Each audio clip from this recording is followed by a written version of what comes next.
So today we're talking about appreciation and how it's the secret weapon of any real estate portfolio.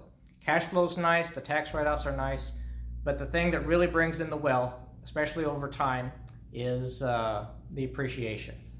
So buy low, sell high, right? And time is your friend when you get into it. So some quick statistics here. We have Seattle with an average market price of about $775,000, but the appreciation rate for the average priced home was 30%. That's nice if you can get into it, but the sticker shock on West Coast prices, Seattle, Bay Area, San Francisco, Washington, D.C., New York, Boston, that kind of thing, can be pretty high. So the good news is you've got double-digit appreciation. All the price ranges, except for the very high and the very low, was 14, 16%, and for the mid-range these past couple years has been very high. But you do have to spend more money getting into it. What about a more reasonably priced appreciation?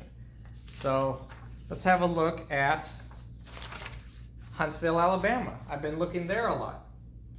Here we have an appreciation rate of 10%, still almost double digits, very reasonable. And the average price of a house there is $200,000, so quite nice.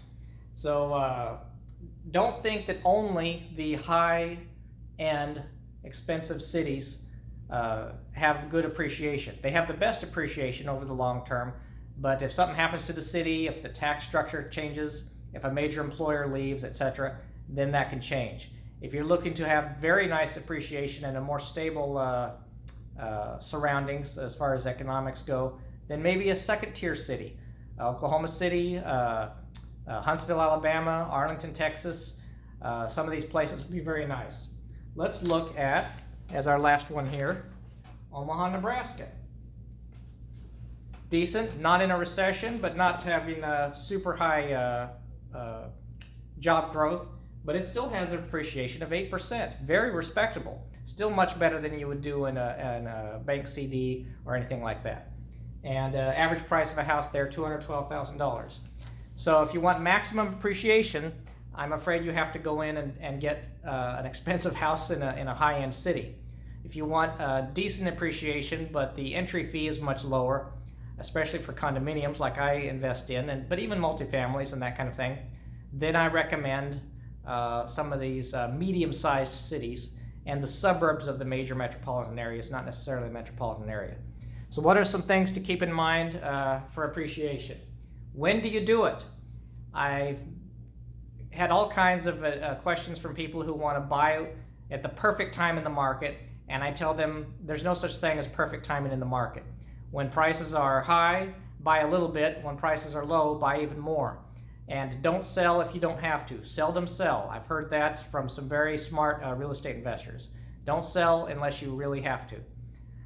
There's no such thing as timing the market perfectly. People who are paid millions of dollars a year to predict the market don't know where the market is going.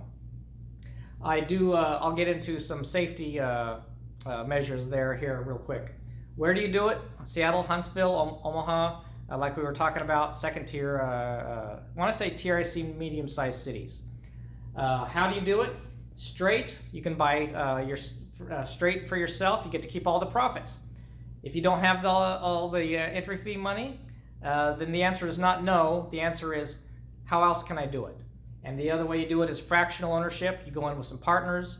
You borrow the money, anything like that. If you have very little money but still want to get into real estate, my advice is real estate investment trusts, REITs. They're like mutual funds, but they buy a little bit of strip malls, a little bit of hotels, a little bit of commercial real estate like strip malls, that kind of thing, car washes, buildings, office buildings, apartment buildings. That's how you do it. And you can get in for real low yourself. I've said before and time again, time is your friend when you're in real estate. Buy it and hang on to it as much as you can, as long as you can, and you'll thank yourself later. Do you need money out of it now? Well, then consider taking a home equity loan or selling a parcel ownership in it to somebody for some cash flow. Don't do it if you don't have to, but if you really see a terrific opportunity out of there, that's my recommendation to do it instead of selling. And if you sell, you can always trade up through 1031 tax exchanges and that kind of thing. We'll get more into that later. And I always warn people, as a safety measure, make it pay for itself. Each of my properties has to pay for itself. I never want to have to feed one property with another property, because that's where people run into trouble with appreciation. Back in 2007, we had some builders who were buying up all kinds of property, and they were going to build houses on there, and when the market went, they had to let the properties go. If you buy rentals like I do, each rental has to pay for itself.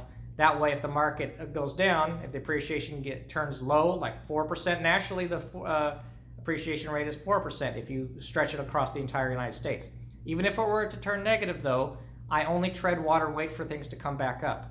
I don't just sell, because that way you're taking full advantage of the appreciation, not trying to time the market perfectly, or hate yourself if you bought at the wrong time. There's no such thing as a wrong time. There's just a matter of, can you buy more now or more later? And that's my little spiff on appreciation.